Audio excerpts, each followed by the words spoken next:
होगा हमारे छात्र संघ के अध्यक्ष भी आए और शब्दों से अतिथियों का और आगंतुकों का स्वागत और अभिवादन करें। छात्र संघ अध्यक्ष के लिए जोरदार तालियां बजाकर आप उनका वेलकम करें।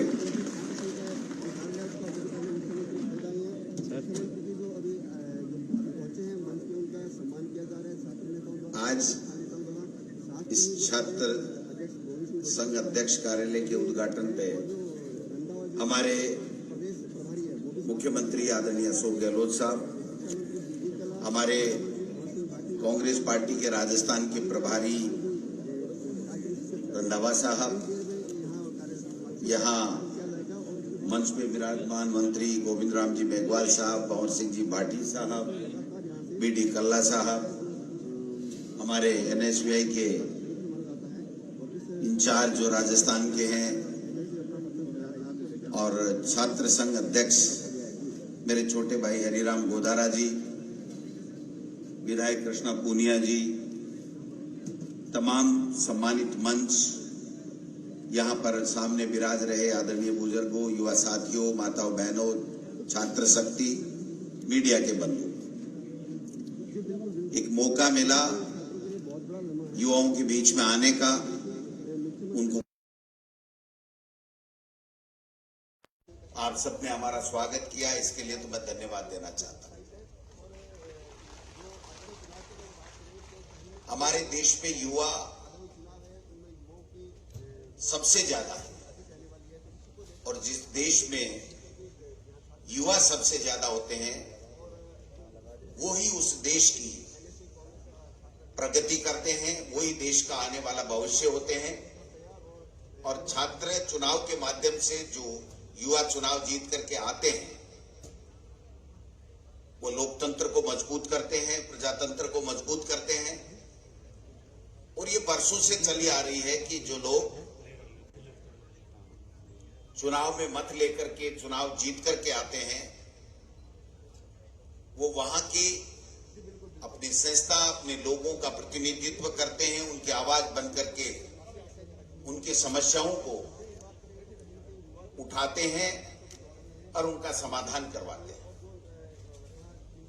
भाई हरिराम गोदारा जी को आप सब युवाओं ने चुना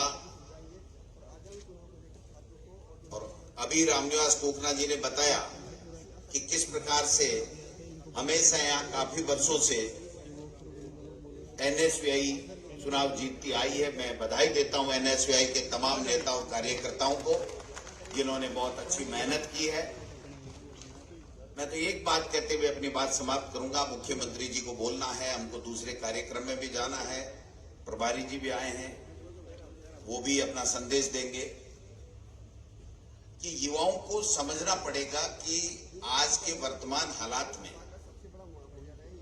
हमारा जो प्रजातंत्र है, हमारा जो लोकतंत्र है वो कमजोर किया जा रहा है, उसके ऊपर दिन प्रतिदिन चोट मारी जा रही है, एक तरीके से उनके बोलने का अधिकार छीना जा रहा है, उनके जो मूलभूत अधिकार हैं उनसे वंचित किया जा रहा है। तो इसके लिए अगर कोई क्रांति ला सकता है, इसके लिए अगर कोई बात उठा सकता है तो वो युवा ही होता है जो पुरजोर तरीके से अपनी बात उठा करके और अपना हक लेना जानता है। आप सब लोगों ने आशीर्वाद दिया, सरकार में आए, सरकार बनी जो अच्छे काम कर रही है। आप सब को पता है कि किस प्रकार से राजस्थान में एक से बढ़कर के एक योजना लाई जा रही है। इससे बौखला करके केंद्र की मोदी सरकार जो चुनाव लड़कर के जनता ने चुनाव जीता है यार राहुल गांधी जी को, उनकी सदस्यता बेईमानी पूर्वक अयोग्य उनको किया गया और प्रजातंत्र को कमजोर करने का काम किया गया है। उसके खिलाफ हम सबको आवाज उठानी पड़ेगी, हम सबको एकजुट होना पड़ेगा, इस लोकतंत्र को बचाना पड़ेगा। बार बार मुख्यमंत्री जी भी कहते हैं और सब लोग कहते हैं कि अगर कांग्रेस पार्टी प्रजातंत्र को मजबूत नहीं करती, लोकतंत्र को बचा के नहीं रखती, इसको मजबूत नहीं करती, तो आज प्रधानमंत्री नरेंद्र मोदी जी इस देश के नहीं बनते। अगर हमारी सबसे बड़ी खूबी अगर कोई है तो वो है हमारा मजबूत लोकतंत्र, पारदर्शी लोकतंत्र, और उसमें हमारा संविधान। तो आज जो संविधान के ऊपर भी सवालिया निशान उठ रहे हैं, संवैधानिक संस्थाओं को भी दुरुपयोग किया जा रहा है अपने राजनीतिक स्वार्थ के लिए, और लोकतंत्र को भी कमजोर किया जा रहा है। ये विषय गंभीर है, इसको हमारे युवा साथियों को, हम सबको समझना पड़ेगा और उसकी मजबूती के लिए जो भी संघर्ष करना पड़ेगा, आप और हम सब मिलकर के संघर्ष करेंगे। ये देश हमारे शहीदों, हमारे महापुरुषों ने बहुत मेहनत करके, बलिदान, अपना सर्वोच्च बलिदान करके, अपने प्राण न्यौछावर करके और हमको देश की आजादी दिलाई है। और ऐसे ही नहीं, 75 साल में हम विश्व में सिरमौर बने हैं। हम सब लोगों की मेहनत है, पूरे देश के लोगों की मेहनत है। तो इस मेहनत के ऊपर अगर कोई भी व्यक्ति या कोई भी पार्टी या कोई भी सत्ता में आया व्यक्ति अगर उसका दुरुपयोग करके और अपने स्वार्थ के लिए अगर वो काम करता है, तो उसका हम सब लोगों को विरोध करना चाहिए। मैं पुनः आप सब लोग आए, पधारे, हमारा स्वागत किया, इसके लिए धन्यवाद। और भाई हरिराम गोदारा जी और उनकी टीम को बहुत बहुत बधाई देना चाहता हूं, बहुत बहुत शुभकामनाएं देना चाहता हूं। आगे बढ़िए, संघर्ष कीजिए और छात्रों की आवाज बुलंद कीजिए। निश्चित रूप से आगे आपका भविष्य अच्छा होगा। इन्हीं शुभकामनाओं के साथ आपने बुलाया, हमारा सम्मान किया, बहुत बहुत धन्यवाद। जय हिंद, जय भारत। शुक्रिया माननीय डोटासरा साहब। छात्र संघ अध्यक्ष हरिराम जी से मेरा रहेगा निवेदन कि मंच पर आसीन माननीय शिक्षा मंत्री महोदय का भी बुके देकर उनका वेलकम स्वागत करें। सम्माननीय गोविंद जी मेघवाल साहब का भी बुके देकर उनका वेलकम और स्वागत करें। और उनके साथ साथ बाबर सिंह जी बादी और सम्माननीय कृष्णा जी, तालियों के साथ में स्वागत, अभिवादन और ये लहराते हुए हाथ, ये उत्साह का जो संचार यहां पर हो रहा है, उनकी अभिव्यक्ति आपकी तालियों के माध्यम से होनी चाहिए। मेरा निवेदन रहेगा इस स्वागत के ही क्रम में कि हम महाविद्यालय परिसर में आए हुए सभी अतिथियों का माननीय मुख्यमंत्री महोदय का स्वागत शब्दों से भी करें। मेरा आग्रह जीपी सिंह जी से कि वे आए और स्वागत करें आदरणीय जीपी सिंह जी से। और हरिराम जी, आपसे पुनः मेरा निवेदन रहेगा, कृष्णा जी पूनिया में, माननीय लक्ष्मण जी गोदरा सर, माननीय वीरेंद्र जी बेनीवाल, आप इनका भी बुके देकर स्वागत अभिवादन करें। जोरदार तालियों से पूरे मंच का स्वागत और अभिवादन होना।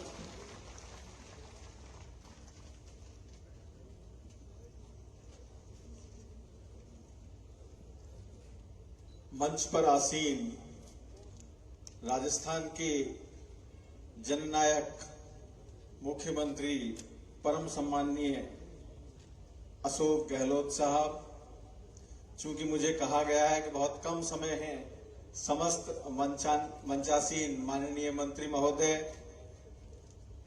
इस सभागार में उपस्थित समस्त जनप्रतिनिधि, छात्र एवं छात्राओं, बहुत ही हर्ष का विषय है कि महाविद्यालय के अंदर परम सम्माननीय मुख्यमंत्री जी ने छात्रों को समय दिया। उनकी मांग के अनुरूप मैं माननीय के ध्यान में लाना चाहता हूं कि यह जो महाविद्यालय है लगभग 75 वर्ष से अधिक पुराना है और मंच पर जो आसीन है, इससे भी खुशी की बात यह है कि 2 कैबिनेट के मंत्री मंच पर आसीन हैं जो इसी महाविद्यालय के छात्र हैं, माननीय बीडी कल्ला साहब और माननीय गोविंद राम जी, जिन्होंने यहीं से शिक्षा ग्रहण की है।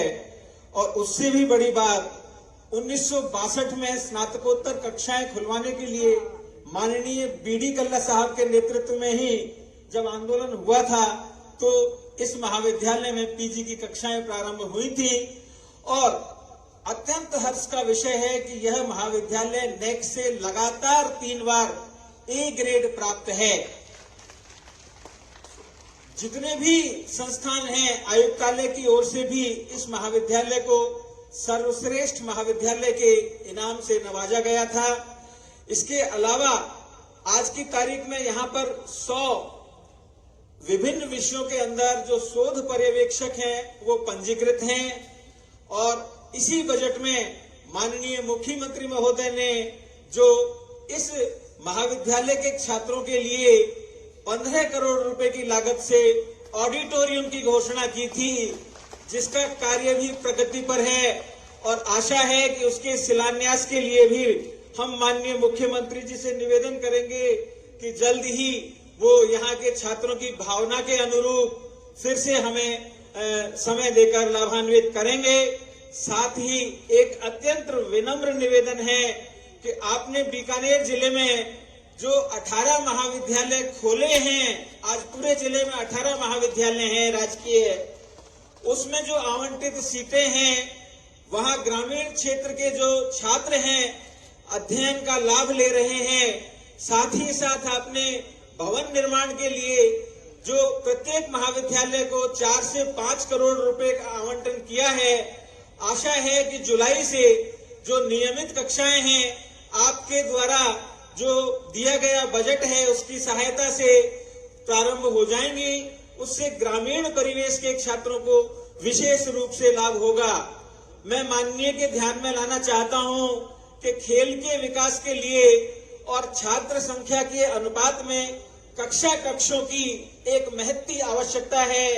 इसलिए कृपया कर आप आज मंच से छात्रों की इस आकांक्षा की भी पूर्ति कर दें। हमने प्रस्ताव बनाकर भेजे हैं। जो पीटीईटी का आवंटन आपने हमें किया था, 3 साल में हमने 93 करोड़ 12 लाख की लगभग बचत राजकोष में जमा करवा दी गई है। उसका आधा जो हिस्सा है 50% प्रोत्साहन राशि के रूप में नियमानुसार महाविद्यालय को मिलता है। उसमें से 5 करोड़ कोविड रिलीफ में, 15 करोड़ रुपए ऑडिटोरियम के लिए, तो माननीय 20 करोड़ रुपए राज्य सरकार के द्वारा जारी किए जा चुके हैं। उसके लिए मैं बहुत बहुत आभारी हूं महाविद्यालय का प्राचार्य होने के नाते, और आपसे आशा करता हूं कि यहाँ के छात्रों की जो पुराना भवन है जर्जर हो चुका है, कक्षा कक्षों की बहुत आवश्यकता है। हमने एक 30 कक्षा कक्षों का प्लान भेज रखा है, राज्य सरकार के पास विचाराधीन है, जिस पर लगभग 8 करोड़ रुपए व्यय होंगे और 2 करोड़ रुपए जो खेलों के लिए, कृष्णा पूनिया जी यहाँ बैठी हैं, खेलों के विकास के लिए आपने बहुत कुछ किया है, तो पीटीईटी की प्रोत्साहन राशि में से ही अगर आप जारी करवा दें तो यहाँ के जो 11,000 छात्र हैं उनको बहुत ही लाभ मिलेगा। एक बार पुनः सभी का यहाँ पर पधारने के लिए बहुत बहुत स्वागत, बहुत बहुत आभार, बहुत बहुत धन्यवाद। Thank you. बहुत बहुत धन्यवाद। मैं और हम सब जिनको सुनना चाहते हैं, जिनके प्रति हम सब की श्रद्धा और अपार आस्था है, माननीय मुख्यमंत्री जी को सुने। लेकिन 2 मिनट के लिए हम हरिराम गोदारा जो कि छात्र शक्ति के प्रतिनिधि हैं और पिछले 4 वर्षों से एनएसयूआई का परचम इस बड़े महाविद्यालय में फैल रहा है, आपकी तालियों के बीच हरिराम जी से मैं निवेदन करूंगा, छात्र संघ अध्यक्ष, कि वो अपने मन की बात मंच तक पहुंचाए, आप तक पहुंचाए। तालियों के साथ इस युवा का स्वागत करें विवादों में।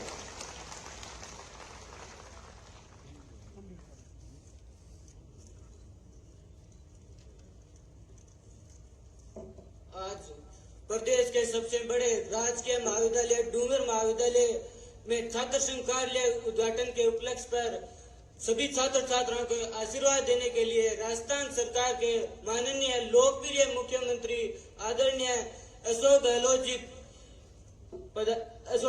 एवं मंचासीन समस्त अतिथियों का मैं महाविद्यालय प्रांगण की ओर से हार्दिक स्वागत अभिनंदन करता हूं और मुख्यमंत्री महोदय को धन्यवाद देना चाहता हूं कि प्रदेश के सबसे बड़े राजकीय महाविद्यालय में छात्र छात्राओं को आशीर्वाद देने के लिए अपने कीमती समय निकाल कर पहुंचे हैं। जैसे कि आपकी गांधीवादी विचारधारा है, सोच है, जो युवा साथी आगे बढ़ाने के लिए तत्पर है, जो कि अभी लोकतंत्र को कमजोर करने की साजिशें चल रही है, उसी गांधीवादी सोच को डूंगर कॉलेज के सभी विद्यार्थी निरंतर आगे बढ़ाते रहेंगे।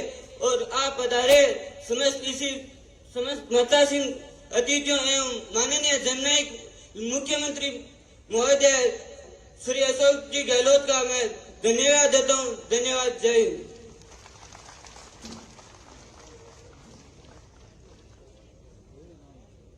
माननीय हमारे बीच में, और हम सब जानते हैं कि पूरा प्रदेश ही नहीं बल्कि पूरा देश अब आपके सामने हमारे जो राज्य ऊर्जा मंत्री है भंवर सिंह जी भाटी अपनी संक्षिप्त में बात रखेंगे। आप जोर से तालियां बजा के स्वागत कीजिए।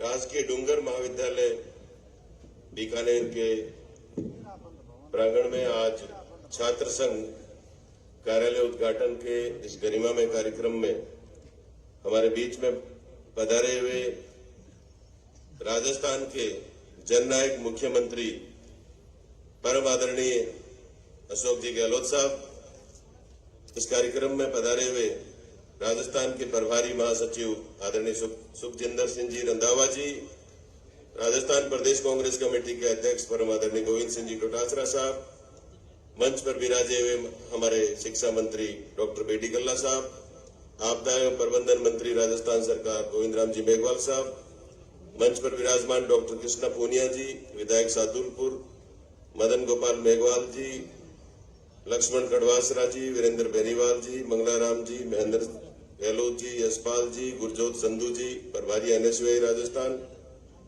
हरिराम गोदारा जी सहित सम्मानित मंच और इस कार्यक्रम में पधारे हुए सभी मेरे युवा साथियों, छात्र शक्ति, सबसे पहले तो मैं माननीय मुख्यमंत्री महोदय का आभार प्रकट करना चाहूंगा कि आपने डूंगर महाविद्यालय के छात्र संघ को उद्घाटन के इस कार्यक्रम में आपने पधार करके इस कार्यक्रम को गरिमामय बनाया। इसके लिए सभी छात्राओं से मैं कहूंगा कि जोरदार आप तालियों के साथ स्वागत करें माननीय मुख्यमंत्री महोदय का।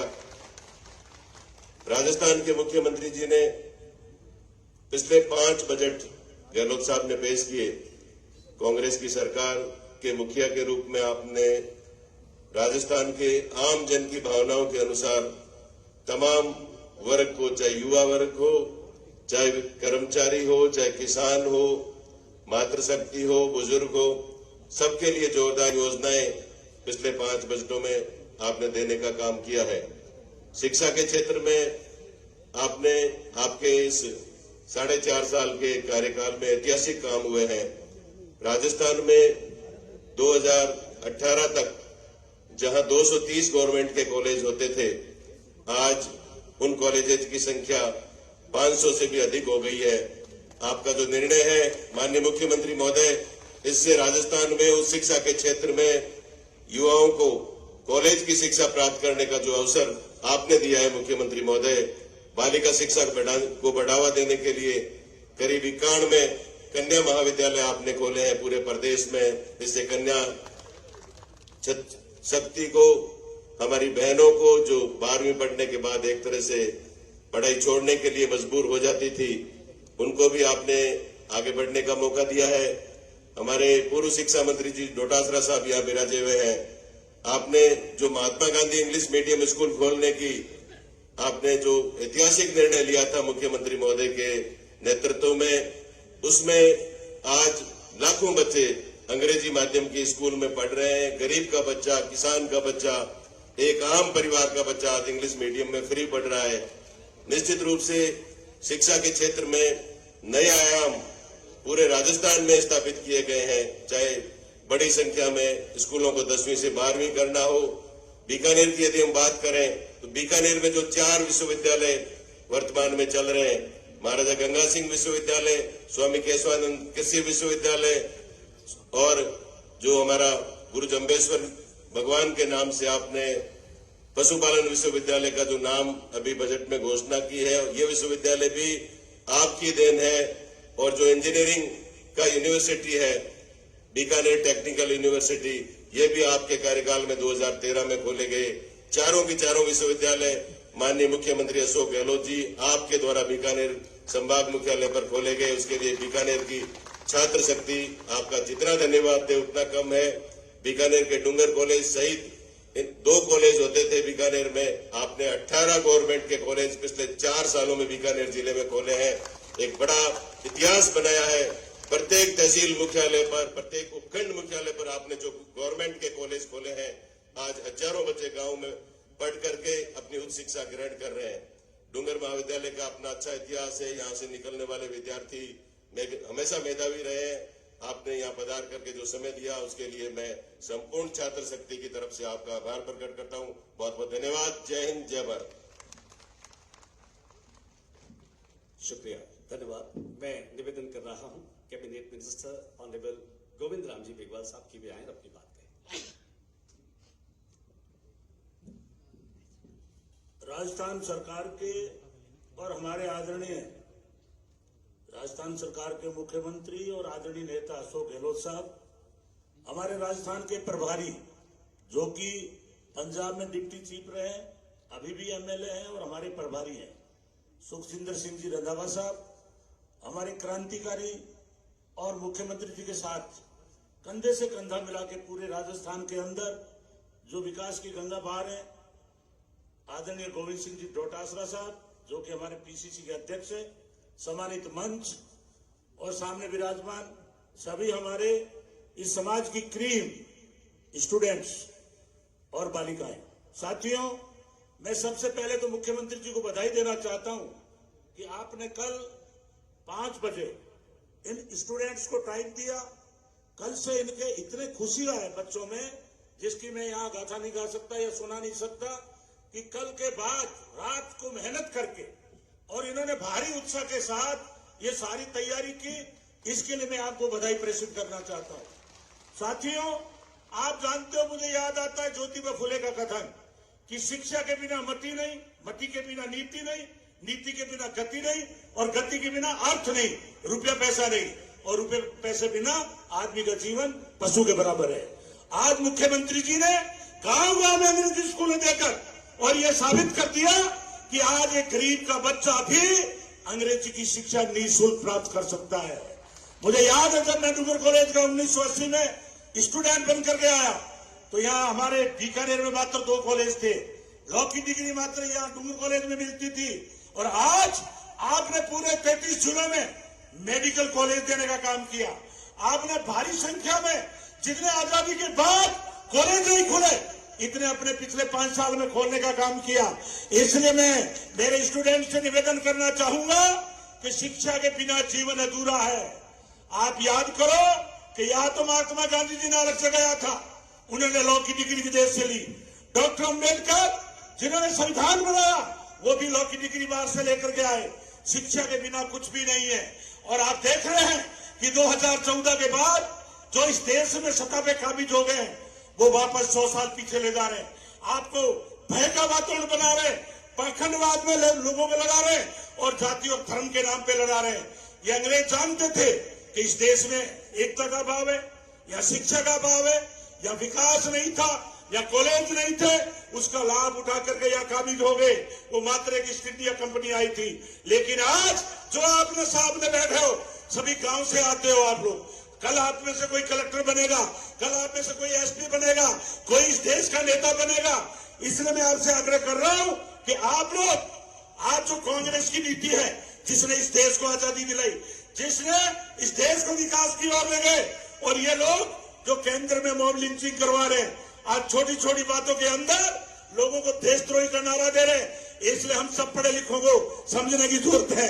हम इस देश की क्रीम है और पढ़े लिखे लोग ही आंदोलन कर सकते हैं। इसलिए मैं महात्मा गांधी जी को याद करना चाहता हूं कि वो उस जमाने के शिक्षित थे। पंडित जवाहरलाल नेहरू जो उस टाइम बड़े रईस थे, लेकिन 12 साल उनको जेलों में रहना पड़ा और उसी रास्ते पर आज राहुल गांधी जी चल रहे हैं। 3500 किलोमीटर पैदल यात्रा की। उन्होंने कहा बेरोजगारी है देश में महंगाई है, इस देश में धर्म के नाम पर लोगों को लड़ाया जा रहा है। इसलिए मेरे नौजवानों, पढ़े लिखे आदमी को जाति से ऊपर उठना चाहिए। हम सब धर्म के लोग हैं, हिंदू मुस्लिम सिख ईसाई, हम सब हैं भाई भाई। यही कांग्रेस का नारा है और अशोक गहलोत नहीं आंधी है, ये राजस्थान के, ये पूरे राजस्थान में नारा लग रहा है। मुख्यमंत्री जी, हम आपकी योजनाओं को गांव गांव में प्रचार करेंगे। आपने जो हमें फ्लैगशिप योजना दी, आपने चिरंजीवी योजना देकर आज आपने 25 लाख का इलाज फ्री कर दिया। आपने किसान की बिजली फ्री कर दी 2000 यूनिट, आपने 100 यूनिट बिजली कर दी फ्री, जिससे गरीब का बच्चा भी पढ़ सकता है। इसलिए मैं मेरे नौजवानों से कहना चाहूंगा कि मुख्यमंत्री जी ने रिकॉर्ड तोड़ विकास के काम किए हैं। दूसरी तरफ ये महंगाई हमारी कमर तोड़ रही है। इसलिए आपको विचारधारा पे चलना चाहिए। एक विचारधारा सांप्रदायिकता का जहर घोल रही है और एक विचारधारा कांग्रेस की, जिसने आजादी दिलाई, जो विकास की ओर अग्रसर है। इसलिए आपको तय करना है कि कौन सी विचारधारा को आगे बढ़ाए जिससे हमारा देश मजबूत हो। मैं लंबी बात नहीं कहते हुए मैं इतना ही कहूंगा कि अशोक गहलोत साहब के विचारधारा और कांग्रेस की विचारधारा और राहुल गांधी और सोनिया गांधी जो देश के अंदर जो सांप्रदायिक ताकतों से लड़ रहे हैं, हम उन्हीं के पद चिन्हों पर चलकर हमारे देश को मजबूत करेंगे। गांव गांव में शिक्षा का लक्ष्य जगाएंगे। आप पधारे इस कॉलेज में, आपको बहुत बहुत धन्यवाद। साहब की मुख्यमंत्री जी की तालियां बजा के जोर से स्वागत कीजिए। जय हिंद, जय कांग्रेस। शुक्रिया। और अब इसी डूंगर महाविद्यालय में छात्र संघ अध्यक्ष भी रहे और आज राजस्थान के कैबिनेट मिनिस्टर भी हैं डॉक्टर बी डी कल्लर। राजस्थान के लोकप्रिय मुख्यमंत्री जी सम्मानीय अशोक जी गहलोत साहब, हमारे प्रभारी महासचिव सुखजिंदर सिंह जी रंधावा साहब, हमारे प्रदेश कांग्रेस कमेटी के अध्यक्ष माननीय श्री गोविंद सिंह जी डोटासरा साहब, सम्मानित मंच और सम्मानित प्रांगण, भाई हरिराम जी गोदारा NSUI के यहाँ अध्यक्ष बनकर जीते और इन्होंने निश्चित रूप से NSUI के सिद्धांतों पर काम किया। इनको भी मैं धन्यवाद देता हूँ, इनकी पूरी टीम को बधाई देता हूँ। देखिए, कोई भी व्यक्ति जीवन में बनना चाहता है तो बिना शिक्षा के उसका जीवन अधूरा है। बिना तालीम के वो कुछ भी नहीं बन सकता। इसलिए तालीम बहुत जरूरी है। मुझे याद है कि इस कॉलेज में MSc की कक्षाएं खुलवाने के लिए हमको डंडे खाने पड़े थे।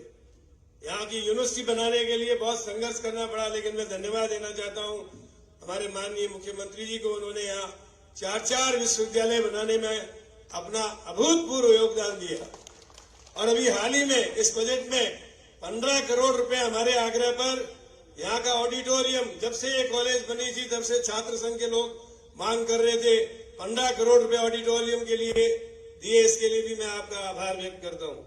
यहाँ पर आज 4 इंजीनियरिंग कॉलेज, मेडिकल कॉलेज में 100 सीटें थी, उसकी जगह 250 सीटें, 4 नेशनल लेवल के रिसर्च इंस्टीट्यूट, ये सब आपकी देन है। और इस बजट में भी मेडिकल कॉलेज में ट्रॉमा सेंटर, हमारे यहाँ ICU, ECMO मशीन जो राजस्थान में कहीं नहीं है, हमारे यहाँ PBM हॉस्पिटल में आपने मंजूर की है।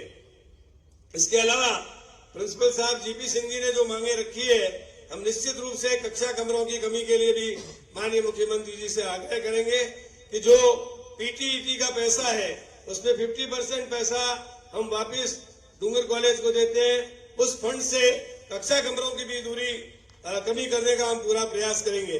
मैं इस अवसर पर बहुत ज्यादा नहीं बोलकर, क्योंकि हमको माननीय मुख्यमंत्री जी को सुनना है, इसलिए अधिक न कहकर इतना ही कहना चाहूंगा, इस कॉलेज ने IAS, IPS, RAS, डॉक्टर और इंजीनियर्स दिए हैं। इस कॉलेज को मेहरबानी करके हमारा यूनिवर्सिटी का संगठक महाविद्यालय जिस दिन बना देंगे, उस दिन ये कॉलेज अपने आप उत्तरोत्तर प्रगति के पथ पर पथारूढ़ हो जाएगा। और संगठक महाविद्यालय में यहाँ पर 11 साढ़े 11,000 विद्यार्थी हैं, यूनिवर्सिटी में मात्र 400 विद्यार्थी हैं। तो यूनिवर्सिटी में भी रिसर्च, एकेडमिक एक्सेलेंस आएगी और सरकार के ऊपर कोई आर्थिक भार नहीं आएगा, बल्कि सरकार का भार निश्चित रूप से धीरे धीरे कम हो जाएगा। तो डूंगर कॉलेज और MS कॉलेज को हमारी महाराजा गंगा सिंह यूनिवर्सिटी का कॉन्स्टिट्यूएंट कॉलेज बनाने से ये कॉलेज उत्तरोत्तर प्रगति के पथ पर पथारूढ़ होगा। माननीय मुख्यमंत्री जी ने क्या बजट में नहीं दिया, राहत, बचत और विकास, हर घर में इन्होंने फायदा किया है। आज इंग्लिश मीडियम के जो स्कूल खुले हैं उसमें हमारे बच्चे जो है IAS बनेंगे, डॉक्टर बनेंगे, इंजीनियर बनेंगे और हर तरीके से आगे बढ़ेंगे। इसी प्रकार किसानों के लिए 2000 यूनिट फ्री बिजली, आम आदमी कोई उद्योग शुरू करना चाहे 5 साल तक लाइसेंस की जरूरत नहीं। शिक्षा विभाग अकेला आपकी प्रेरणा से 1 लाख युवाओं को नौकरी दे रहा है। ये बजट युवाओं को समर्पित है। अन्य विभागों में भी अनेक लोगों को रोजगार मिलेगा। और इसके साथ साथ आपने बजट में जो राहत प्रदान की है आम आदमी को, 500 रुपए में गैस का सिलेंडर। एक तरफ केंद्र की सरकार महंगाई, बेरोजगारी बढ़ा रही है, माननीय मुख्यमंत्री जी ने घर घर को राहत पहुंचाई है, इसलिए हम उनका हार्दिक अभिनंदन करते हैं और मैं अपनी वाणी को विराम देता हूं। जय हिंद। धन्यवाद। और अब मेरा आग्रह प्रदेश प्रभारी आदरजोत सुखजिंदर जी रंधावा साहब से कि वे आए और अपनी बात रखें। जोरदार तालियों के साथ रंधावा जी का अभिवादन और अभिनंदन करें।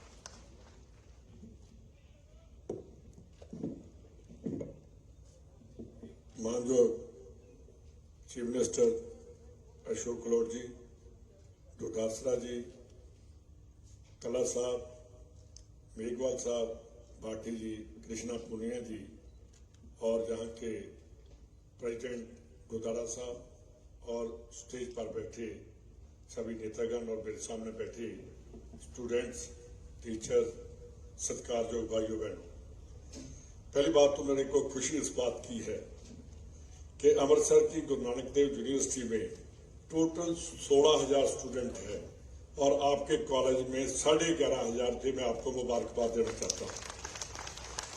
जिस स्टेट में पढ़ने की रुचि हो वो कभी पीछे नहीं रह सकता। और मैं रास्ते में बात करता आ रहा था कि चीफ मिनिस्टर साहब ने किसी स्टेट के लिए 3 चीजें बहुत बढ़कर होती हैं: education, health and road infrastructure. Health में उन्होंने राइट टू हेल्थ दे दिया, वो बहुत बड़ी बात है और पूरे हिंदुस्तान में एक ही स्टेट है। एजुकेशन में जो मैं सुन रहा हूं 18 कॉलेज और पैसे इन्होंने वो किए हैं और रोड का इंफ्रास्ट्रक्चर मेरा ख्याल सबसे बढ़िया आपका है जो मैं जितनी आज तक जितनी स्टेट्स घूम कर आया। ठीक है कि कुछ लोग देश को बांटने की जब नफरत की राजनीति करते हैं, कांग्रेस में नफरत बिल्कुल बर्दाश्त नहीं की जा सकती। राजगुरु सुखदेव, भगत सिंह, नेताजी सुभाष चंद्र बोस, महात्मा गांधी, अंबेडकर, कितने भी आप नाम ले लो, इन्होंने कभी देश को आजाद करने के लिए धर्म की राजनीति नहीं की। इन्होंने एक ही कहा कि हमारा देश एक है। किसी को नहीं पता था कि देश को आजादी मिलेगी।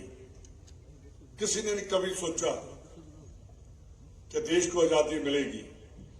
पर लास्ट में अंग्रेजों को, जिनका कभी सूरज नहीं डूबता था, वो हिंदुस्तानियों ने उनका सूरज भी डुबो दिया था। मैं तो स्टूडेंट्स जो बैठे हैं, मेरे भाई भी हैं, बेटे भी हैं, मैं एक बात आपको कहना चाहता हूं,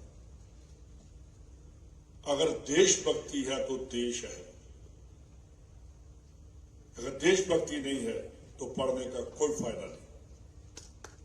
अगर देश को आगे लेकर जाना है, हमारे दिमाग में होना चाहिए कि मेरा देश है। आप बैठे बीकानेर, मैं डेरा बाबा नानक बैठा हूं। 65 की बार मैंने देखी, मैं 6 साल का था। ऐसे लग रहा था कि पाकिस्तान के साथ अमेरिका के वो सभी थे। हमारी फौजों ने, जब लाल बहादुर शास्त्री ने एक नारा दिया था, जय जवान जय किसान, जवान भी आगे आ गया और किसान ने बॉर्डर पर खड़े होकर उनकी मदद की। उस टाइम हमारे पास बहुत जो सुविधाएं नहीं थी। आर्मी के पास पीछे राशन के लिए नहीं थे। हिंदुस्तानियों ने जाकर बॉर्डर पर, बंकर पर खड़े होकर उनको राशन भी दिया और उनके साथ काम भी किया। इसीलिए बीकानेर से लेकर फिरोजपुर तक हर बॉर्डर से, हर सेक्टर से हम पाकिस्तान का एरिया हमने लिया था। तो भाइयों, आप जहां बैठे हैं, मेरे को बहुत खुशी की बात है कि जब स्टूडेंट्स बैठकर, आपके जो प्रेसिडेंट गुजारा साहब अभी बोलकर गए हैं, नेता जो होता है वो किसी तरह आप एक बिल्कुल प्लेन जो है किताब हो, कॉपी हो, इसमें जो भी आप लिख देंगे आप वो ही बनेंगे। तो आप जो जब उठाएंगे पेपर को, उस पर देशभक्ति जरूर देखिएगा। हम देशभक्त पहले हैं, उसके बाद कुछ और है। आज जो चल रहा है, मैं चीफ मिनिस्टर साहब आपको भी बधाई देना चाहता हूं कि आपने कांग्रेस से मेरे हमारे पंजाब के मंत्री हैं ब्रह्मेंद्रा जी, कल हम बैठे थे तो वो कहने लगे कि अशोक गहलोत जी सबसे पहले NSUI में आए थे। कहने लगे मैं उस टाइम कांग्रेस में था, कहने लगे मैं यूथ कांग्रेस में था तो वो NSUI में थे। जो आदमी national student union of India से आता है वो कभी भी एजुकेशन को नहीं छोड़ सकता। उसका जब भी टाइम आएगा वो एजुकेशन की तरफ देखे।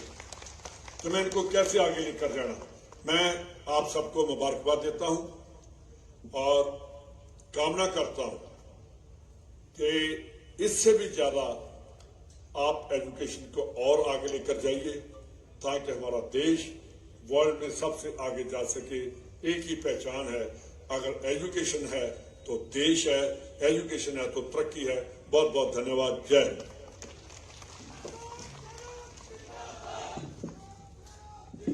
चार पंक्तियों के साथ मैं आमंत्रित करना चाहता हूं मुख्यमंत्री महोदय को कि मचा हुआ हाहाकार, छाया घोर अंधकार, धुंधली दिशाओं को प्रकाश की जरूरत है। मचा हुआ हाहाकार, छाया घोर अंधकार, धुंधली दिशाओं को प्रकाश की जरूरत है। शांति को बचाने और अशांति को मिटाने हेतु आज जन क्रांति के विकास की जरूरत है। लाखों सियार किंतु सिंह का विकल्प नहीं, शौर्य स्वाभिमानी इतिहास की जरूरत है। राजस्थान को कल भी अशोक गहलोत की जरूरत थी, राजस्थान को आज भी अशोक गहलोत की जरूरत है। जोरदार तालियों के साथ मैं निवेदन करना चाहता हूं प्रदेश के मुखिया जननायक, जिन्होंने प्रदेश के गरीब की जीवन की डोर को मजबूत करने के लिए एक निवेदन करना चाहता हूं। हमारे डॉक्टर साथी सड़कों पर उतरकर विरोध कर रहे हैं चिकित्सा के अधिकार का। मैं निवेदन करना चाहता हूं मुख्यमंत्री महोदय से, प्रदेश का एक नागरिक होने के नाते हम सामने खून बहाने के लिए तैयार हैं। लड़ेंगे, नस कटाएंगे, काटेंगे नहीं, गरीब को मरने नहीं देंगे। गांव में बैठा एक प्रदेश का व्यक्ति आपको धरती का भगवान मान रहा है। वो कह रहा है हमारा जीवन बचाने के लिए, हमारा जीवन बचाने के लिए अगर प्रदेश में कोई व्यक्ति है जो रात को सोते हुए भी हमारा सोचता है, वो केवल अशोक गहलोत हो सकता है। ये गरीब एक व्यक्ति इस बात को जानता है। मैं खुद ऐसे परिवार से आता हूं जिसका नाता कांग्रेस से रहा है। मेरे दादाजी बताते हैं जब अकाल पड़ते थे गांव के अंदर लोग जिक्र करते थे कि खाए उनके लिए अनाज नहीं मिलेगा। उस अकाल के साये के अंदर जब साल में 10 क्विंटल गेहूं खर्च हो तो 15 क्विंटल गेहूं आदरणीय अशोक गहलोत जी उस घर तक पहुंचाने का काम करते थे। हर व्यक्ति इस बात को जानता है। एक छोटा सा उदाहरण लेकर मैं निमंत्रण देना चाहता हूं। कौन से लोग सामने बात कर रहे हैं? जब देश के अंदर वैश्विक महामारी कोरोना आई, कहां थे अमित शाह जी, कहां थे मोदी जी? केवल यही व्यक्ति थे जिन्होंने कहा किसी को भूखा नहीं सोने दूंगा। लगा दिया पूरे प्रदेश की जनता को, लगा दिया कांग्रेस के कार्यकर्ता को। इसलिए मन में दर्द है। भारतीय जनता पार्टी की सरकार के शासनकाल में इन गरीब किसान के बच्चों की फीस वृद्धि को रोकते हुए 17 दिन तक आंदोलन किए हमने। मैं 5 दिन स्वयं जेल के अंदर भूखा रहा हूं, इसलिए मन के अंदर दर्द है। इसलिए मैं निवेदन करना चाहता हूं मुख्यमंत्री महोदय से कि गरीब के विद्यार्थी, किसान परिवार से या नौजवान लगातार चौथी बार एमएसयू यहाँ पर विजय हुई है। प्रदेश का सबसे बड़ा महाविद्यालय है, प्रदेश का सबसे बड़ा महाविद्यालय जहाँ के विद्यार्थी अशोक गहलोत जी के सपनों को साकार करने के लिए रोडवेज बस के अंदर 15 रुपए किराया देकर आता है कि अपना बाप जो खेत के अंदर कंधे पे पाइप डालकर उम्मीद कर रहा है कि मेरा बेटा पढ़ेगा, उसके सपनों को साकार करने के लिए इस महाविद्यालय के अंदर गरीब किसान का बेटा आता है। हम प्रतिदिन नौजवान साथियों से यही आग्रह करते हैं। अंत में अपनी बात को समाप्त करते हुए अंत में यही बात कहना चाहता हूं कि किसानों पर और पूरे प्रदेश ही नहीं, मैं तो कहता हूं पूरे देश में बीजेपी के लोगों द्वारा हो रहे अत्याचार एक बार फिर निकले हमें जगाने को और स्वतंत्रता के प्रथम समर की हमको याद दिलाने को। अरे चोर लुटेरे क्या जानेंगे गांधी की परिभाषा को, लोकतंत्र की आशा को, संविधान की भाषा को। मत समझो अजमत अकेले है कुछ भी कर पाने में, एक दिया काफी अंधियारे को दूर भगाने में। वो दीपक बनकर अशोक गहलोत जी आप लोगों के बीच में जोरदार तालियों के साथ अशोक गहलोत जिंदाबाद, अशोक गहलोत जिंदाबाद। आदरणीय मुख्यमंत्री महोदय अशोक गहलोत जी आपको आशीर्वाद वचन प्रदान करें। अशोक गहलोत जिंदाबाद, अशोक गहलोत जिंदाबाद, अशोक गहलोत जिंदाबाद। आदरणीय मुख्यमंत्री महोदय अशोक गहलोत जी।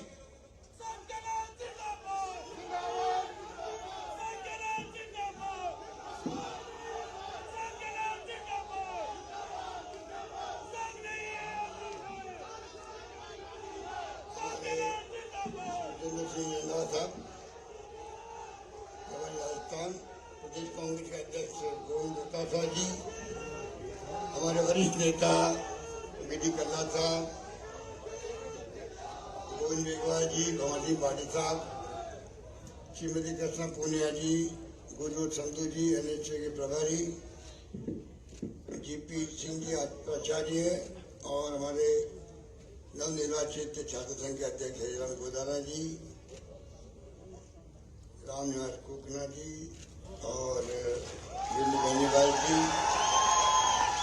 जयपाल गहलोत जी, मंगलाराम जी गोदारा, लक्ष्मण खड़वासा जी, शिवलाल जी गोदारा, श्याम चंद्र जानी जी और तमाम यहाँ उपस्थित हमारे अध्यापकगण और मेरे प्यारे साथियों, नौजवान साथियों, भाइयों और बहनों, मुझे खुशी है कि आज डूंगर कॉलेज में लंबे अरसे बाद में आने का सौभाग्य मिला।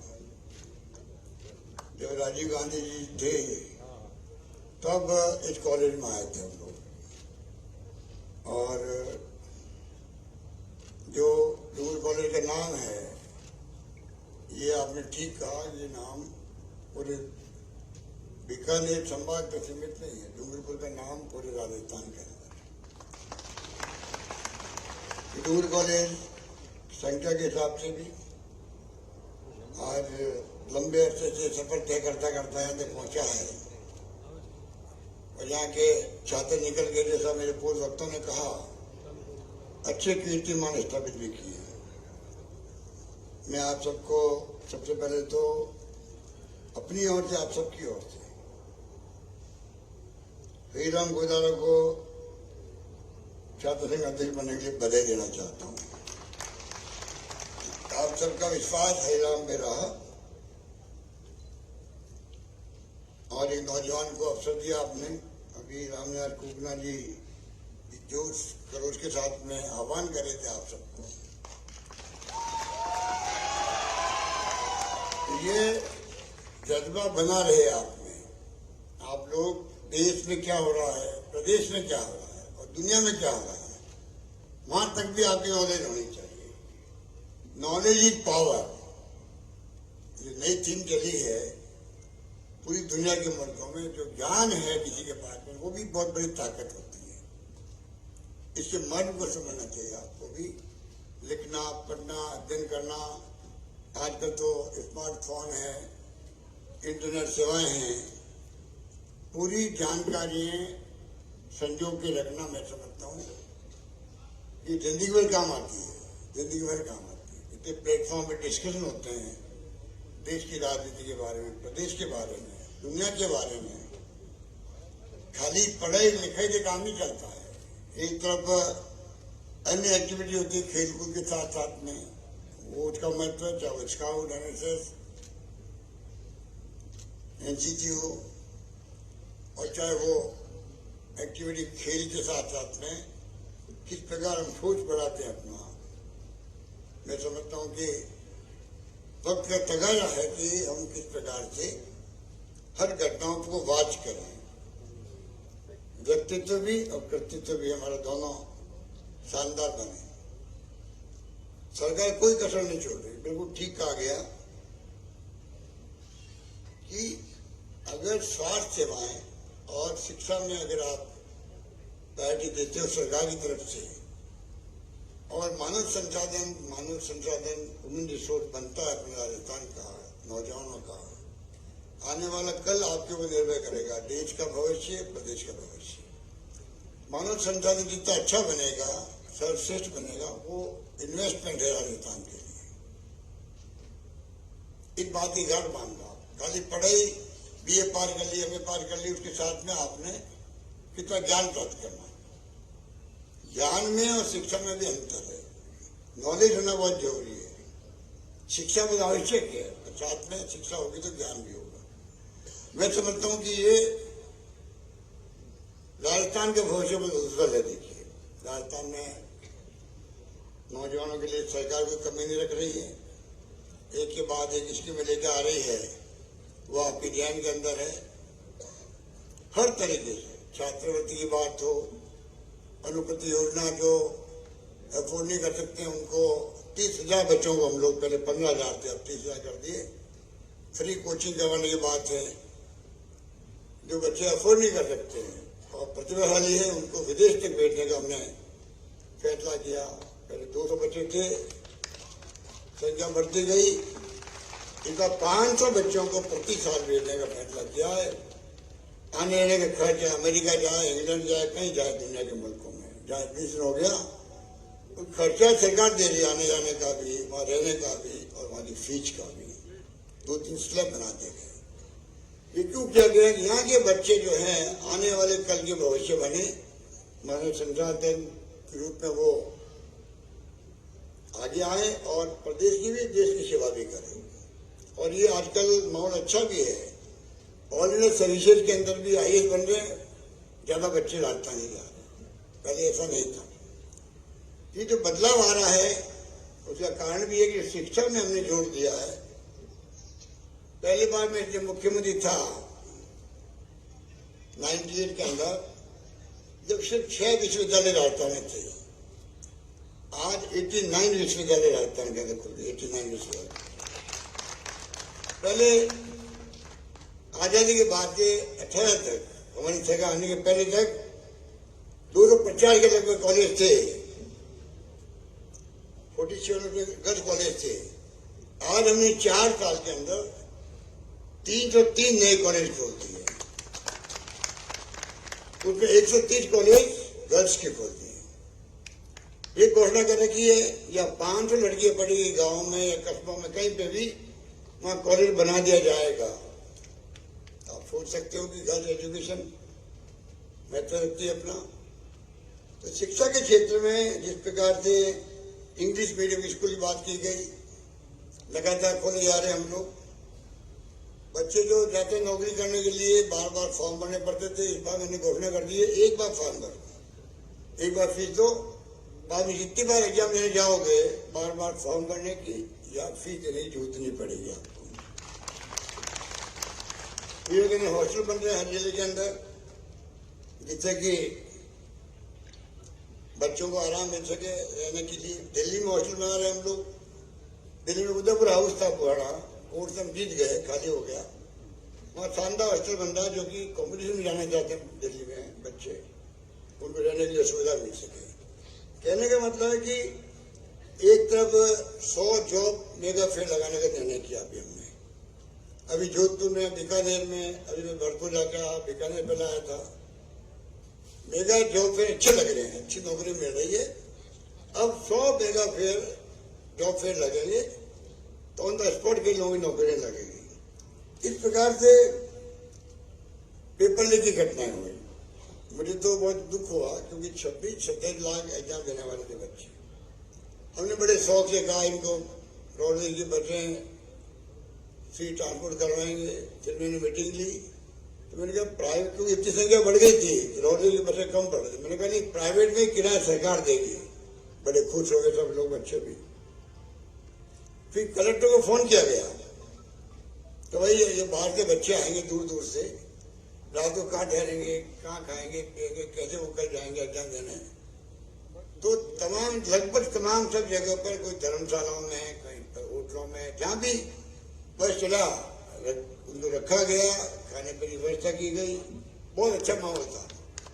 और सेकंड ने देखा पेपर आउट हो गया। अब बताइए कितना क्या बीती होगी। तो हमने जो जिस प्रकार कड़ी कार्रवाई करी, पहली बार कोई पकड़े गए पेपर आउट करने वाले, नंबर 1 जेलों में भेजा गया, उनको डिबार किया गया स्टूडेंट को भी जो हरकतें में शामिल थे, उनके बिल्डिंग दर्ज की गई जयपुर के अंदर। नए कानून बना दिए हमने, राजस्थान सरकार ने असेंबली के अंदर, कड़ी सजा का प्रावधान उसके अंदर है, सब कुछ किया गया। हम चाहते हैं कि बच्चों को नौकरियां करीब 1.25 लाख 1.5 लाख दे दी हम लोगों ने। 1 लाख 1.25 लाख के अभी इंटरव्यू चल रहे हैं, एग्जाम चल रहे हैं, सब काम हो रहा है, और 1 लाख की मैंने घोषणा और कर दी बजट के अंदर।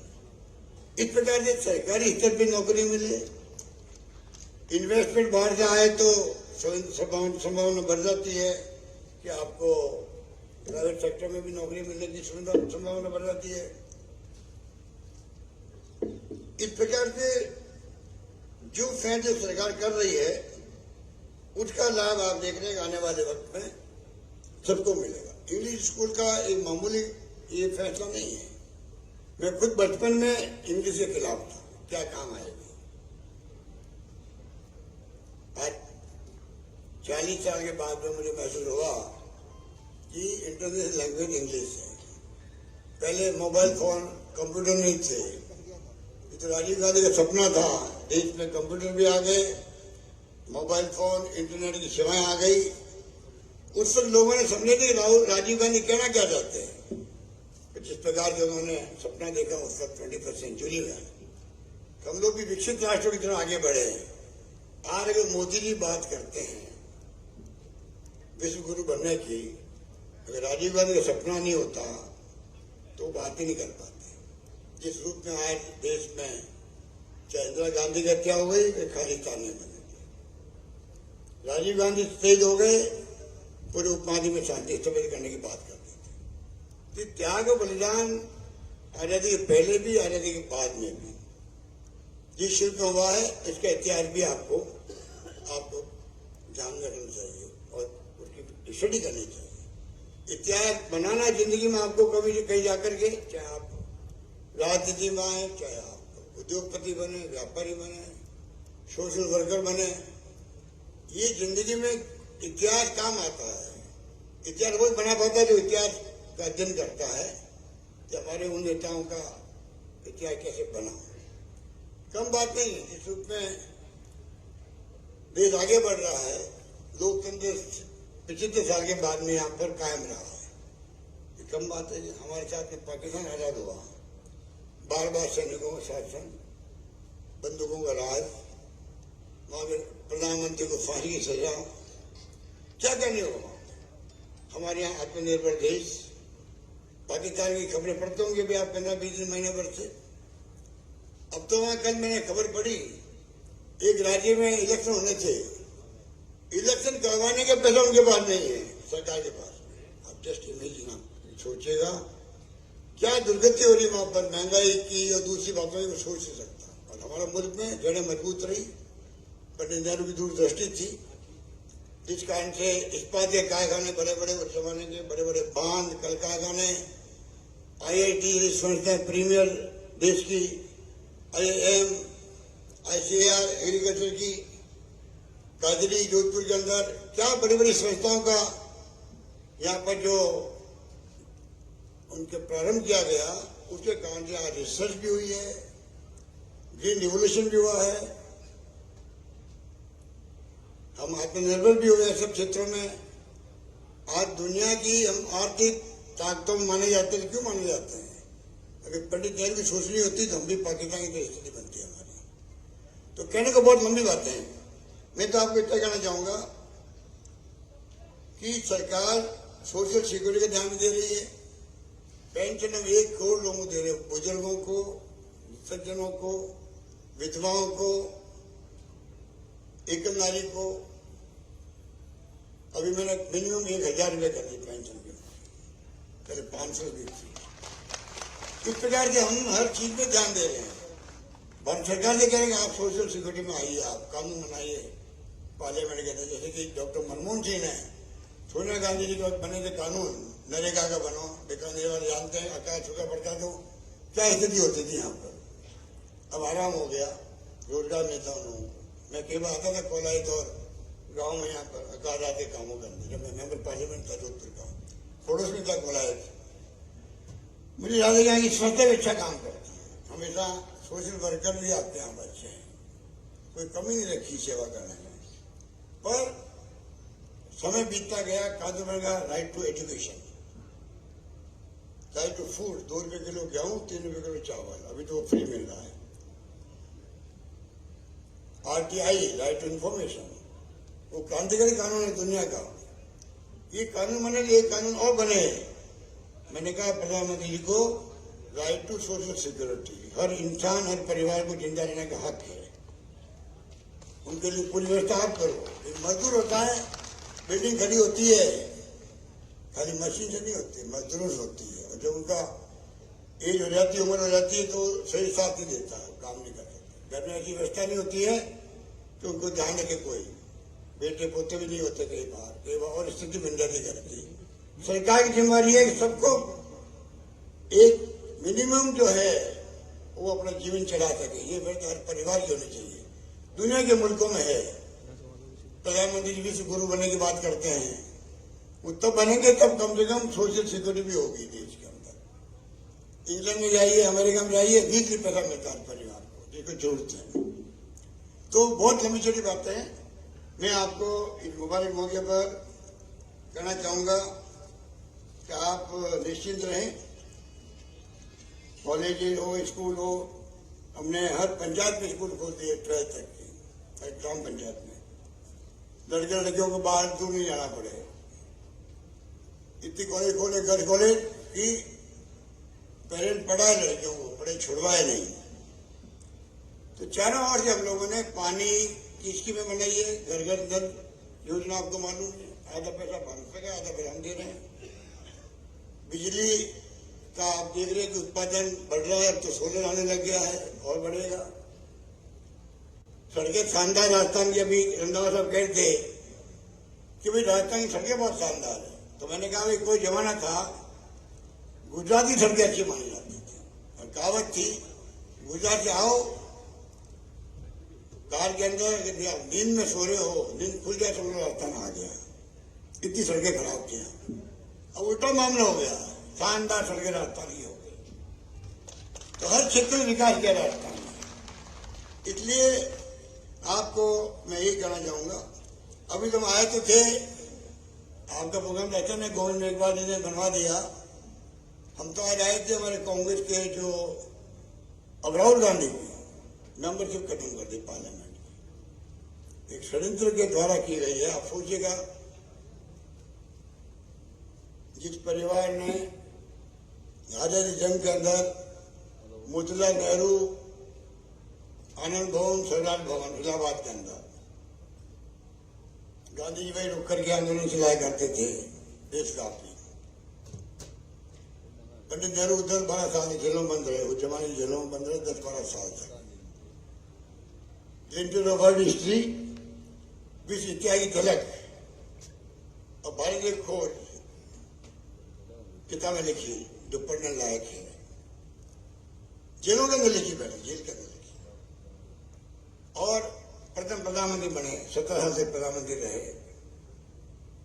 इंदिरा गांधी जी शहीद हो गई, पर खालिस्तान नहीं बने थे, मैंने कहा राजीव गांधी शहीद हो गए। तो राहुल गांधी के दादी शहीद हो गई, उनको सीना छलनी कर दिया गया प्रधानमंत्री रहते हुए। राजीव गांधी उनके पिता थे, प्रधानमंत्री बनने वाले थे दूसरी बार, उनको बम छोड़ा दिया गया। उसके बेटे को किस प्रकार सोशल मीडिया में आपने डैमेज किया है, उनके पर्सनैलिटी को, वो सबको मालूम। यात्रा भयंकर शानदार करी, देश में गजिला उठ गया, देश भर में जो 4 मुद्दे उठाए उन्होंने, वो चाहे उड़ीसा हो, चाहे वो बंगाल हो, चाहे वो नहीं भी गए हैं, तो हर प्रदेश के हर गांव में, हर घर में एक मैसेज था कि राहुल गांधी कन्याकुमारी से कश्मीर से जा रहे हैं। मुद्दे क्या है? महंगाई है, जो कमर तोड़ महंगाई है, बेरोजगारी है, नॉन वायलेंस रहना चाहिए देश के अंदर, हिंसा नहीं होनी चाहिए, प्यार मोहब्बत भाईचारे सद्भावना रहे आपस के अंदर, सब धर्मों में, सब जातियों में, ये मुद्दा था। और गरीब अमीर की खाई बढ़ती जा रही है, खाई बढ़ेगी तो गरीब कभी ऊपर आ ही नहीं पाएगा। ये मुद्दे थे, उसकी तरफ ध्यान नहीं दिया प्रधानमंत्री जी ने कि विपक्ष का नेता बोल रहा है और सही बोल रहा है, उसकी तरफ ध्यान देना चाहिए। लोकतंत्र का कायदा होता है, तो जिसका लोकतंत्र में यकीन नहीं हो वो क्यों ध्यान देगा। ये तो लोकतंत्र का मुकुट पहन के चुनाव जीतने वाले लोग हैं, सरकार बन गए, प्रधानमंत्री बन गए, अच्छी बात है। ये भी इसलिए बने कि गांधी जी का, पंडित नेहरू, सरदार पटेल, मौलाना आजाद के जमाने में जो अम्बेडकर साहब ने बनाया संविधान और लोकतंत्र की व्यवस्था करी और कायम रही पिछले 2 साल बाद में, इसलिए आप प्रधानमंत्री बन पा रहे हो। जनता माई बाप है, जनता एक सेकंड लगाती है, पता नहीं लगता कब आप घर चले जाओ। अब उस व्यक्तित्व को, उस राहुल गांधी को, जिनके पिता शहीद हो गए देश के लिए, दादी शहीद हो गई, उसको आप किस रूप में ट्रीट कर रहे हो? पार्लियामेंट में बोलने दे रहे हो? पार्लियामेंट में मैं रहा हूं 5 बार, केंद्रीय मंत्री बना 3 बार। मुझे मालूम है कि नियम क्या है। अगर आपके ऊपर आरोप लगाता है तो आपका अधिकार है वापस तो उत्तर देने का, उत्तर नहीं देने दिया आपको, क्योंकि अडानी जी का मुद्दा उठा दिया, अडानी जी के मुद्दे की सब बातें एक्सपेंड कर दी। यहां तक मैं समझता हूँ स्पीकर साहब को ये भी नहीं करना चाहिए था। कई बार एक्सपेंड करने के लिए हाउस में अनाउंस करना पड़ता है। रेल केस में छोड़ दीजिए, रेल केस में हो सकता है कि वो कोई ऐसी बात वल्गर बात आ गई, कोई बात आ गई तो हटा सकते हैं, वरना पार्लियामेंट में असेंबली में स्पीकर साहब को अनाउंस करना पड़ता है सबके सामने, इसको मैं एक्सपेंड करता हूँ। कोई ऐसी बात आ गई है जिसके हो गए तो आपने सब उनके जो आरोप थे अडानी जी को और मोदी जी लेके सबको एक्सपेंड कर दिया पार्लियामेंट के बाद में। बोलने आप दे नहीं रहे हो, वो लिख के दिया, स्पीकर साहब बाहर गए तब भी नहीं बोलने दिया आपने। और अचानक ही जो ये जटिला पैदा हुआ बाहर रोड यात्रा का, वो जो उनकी सोशल मीडिया की टोल हो रही थी आर्मी, समझ गई कि अब हमारी चलने वाली नहीं है, तो षड्यंत्र करके ये केस का फैसला हुआ और आप देखिए उनको, उनके मेंबर से 12 घंटे खत्म कर दिए। 1 महीने का हिस्से किया कोर्ट ने, उनकी परवाह भी नहीं करी। तो देश की दिशा में जा रहा, कहाँ जा रहा कोई नहीं जानता है। ED, income tax, CBI judicial दबाव में, इन एजेंसियों का दुरुपयोग, चुनाव आयोग में दबाव होता भी सुप्रीम कोर्ट को कहना पड़ा अब आगे से आप नहीं बना पाओगे, सरकार नहीं बना पाएगी चीफ इलेक्शन कमिश्नर। अब विपक्ष का नेता होगा, सीजीआई खुद होगा, सुप्रीम कोर्ट का, और प्रधानमंत्री होंगे।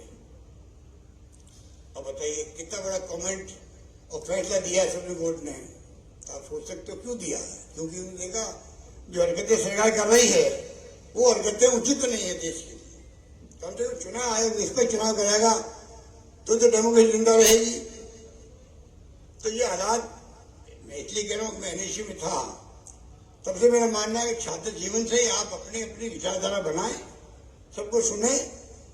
डेमोक्रेसी है, कौन सी पार्टी की विचारधारा क्या है, एक मन में आपके विचार आने से भी कौन सी बातें ठीक है, देश हित में है, समाज के हित में है, गरीब के हित में है, दलित के, पिछड़ा के हित में है, आदिवासी के हित में है, वो सब फैसला आपको करना है।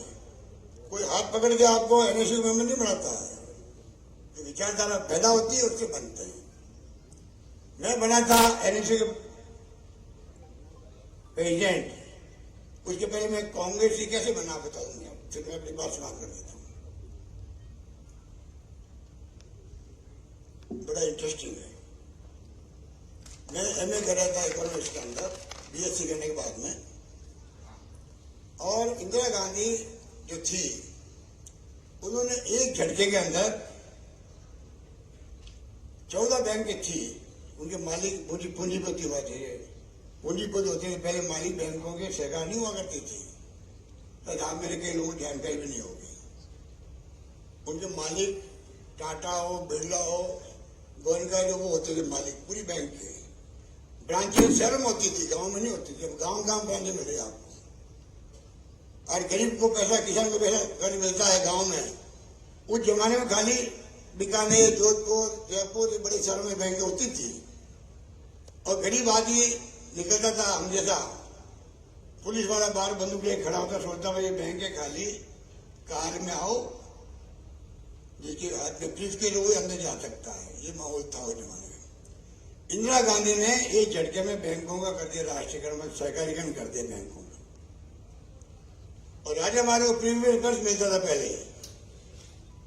राजा महाराज को घर बैठे हुए बिना कोई कारण के, क्योंकि जब मुल्क आजाद हुआ राजे रजवाड़े सब मिला दिए गए, एक राज्य बन गया। जैसे 22 रजवाड़े थे राजस्थान में, राजस्थान बन गया, ऐसा हिंदुस्तान बन गया पूरा देश। कहते हैं पंडित पटेल साहब ने जो है घूम घूम कर पूरी मेहनत करी, पूरे देश की 500 से अधिक रियासतें थी, उनको एकजुट कर दिया। उनके बाद उनको प्री पैस मिलता था। इंदिरा जी ने उस प्री पैस को खत्म कर दिया। मुरारी भाई जैसे ही थे उप प्रधानमंत्री, उन्होंने गुस्से में इस्तीफा दे दिया। वित्त मंत्री वो भी थे, वित्त मंत्री थे, पर इंदिरा गांधी ने इतना बड़ा कदम उठाया। ये जब घटना हुई तो हमारे जो सीपीआई वाले लोग थे, सीपीएम के लोग, ये थोड़े कैडर बेस्ड लोग होते हैं, उससे इनिशिएटिव भी नहीं थी। उन्होंने एक हस्ताक्षर अभियान चलाया छात्रों में, इंदिरा गांधी को बधाई देने के लिए, धन्यवाद देने के लिए सीपीआई वालों ने चलाया। पहले सीपीआई वाले कांग्रेस सपोर्ट करते थे, तो अभियान चलाते चलाते मैं स्टूडेंट था यूनिवर्सिटी के अंदर कैंपस में घूम रहे थे, मेरे पास भी आया, मैंने साइन कर दिया उसके अंदर, तो इंदिरा गांधी का फैसला स्वागत योग्य है। तो सीपीआई या सीपीएम जो भी थे वो लोग, मुझे याद नहीं कौन थे, उनके सिग्नेचर अभियान के वक्त में मैंने साइन किया और उसी वक्त मैं इंदिरा गांधी का भगत बन गया और कांग्रेसी बन गया। मैं आपको एग्जाम्पल दे रहा हूं कि फैसले ऐसे होते हैं देश के अंदर, चाहे वो कोई पार्टी सरकार में हो, उनको वॉच करो कौन से फैसले देश हित में, समाज के हित में, किस पार्टी की नीतियां गरीब के पक्ष में, किस पार्टी की विरोधियां अमीरों के पक्ष में, व्यापारियों के पक्ष में, उद्योगपतियों के पक्ष में, ये फैसला सब आपको करना है। इस प्रकार की राजनीति होती है। तो मेरी खुशी है कि आज बहुत कम समय में जो आपकी संख्या है या बैठे हुए हैं, ये इस बात का प्रतीक है कि आपने जो चुनाव किया है और हरिराम गोदारा बने चाहता अध्यक्ष, वो भी गांधी जी की बात करें तो मुझे बड़ा अच्छा लगा। वो गांधीवादी बनना चाहता है, लगता है गांधीवादी बनेगा वो। और रामनिवास कोकड़ा को मैं गांधीवादी बना दूंगा।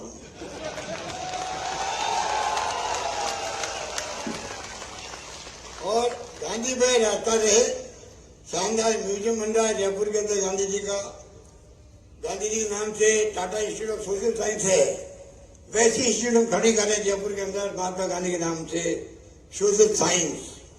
उससे हमारे सोशल वर्कर्स बन सके वहां पर। तो शिक्षा जगत में कोई कमी रख नहीं रहे हैं। और जो मांग आपके प्रिंसिपल साहब ने करी है, डूंगरी कॉलेज में बेहतर शैक्षिक सुविधाएं उपलब्ध कराने के लिए 30 क्लासरूम की जरूरत बताई इन्होंने, तो ये 30 नए क्लासरूम बनाने की मैं घोषणा करता हूं। बाकी आपके कदर साहब ने बताई दिया कि आपके यहाँ 15 करोड़ की लागत से शानदार ऑडिटोरियम बनेगा, वो अलग ही मैसेज होगा आपके यहाँ। कॉलेज में ऑडिटोरियम बनना बहुत बड़ी बात है, हमें भी बताने का मौका मिलेगा, भी बोलने का मौका मिलेगा। यही बात करता मैं अपनी बात समाप्त करता हूँ। धन्यवाद, जय हिंद, धन्यवाद।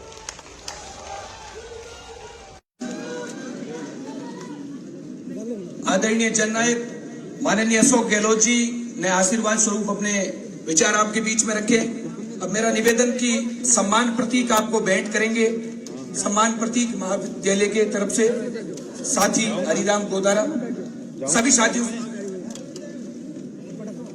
हरिराम गोदारा सम्मान प्रतीक माननीय मुख्यमंत्री महोदय को भेंट करेंगे। हरिराम गोदारा।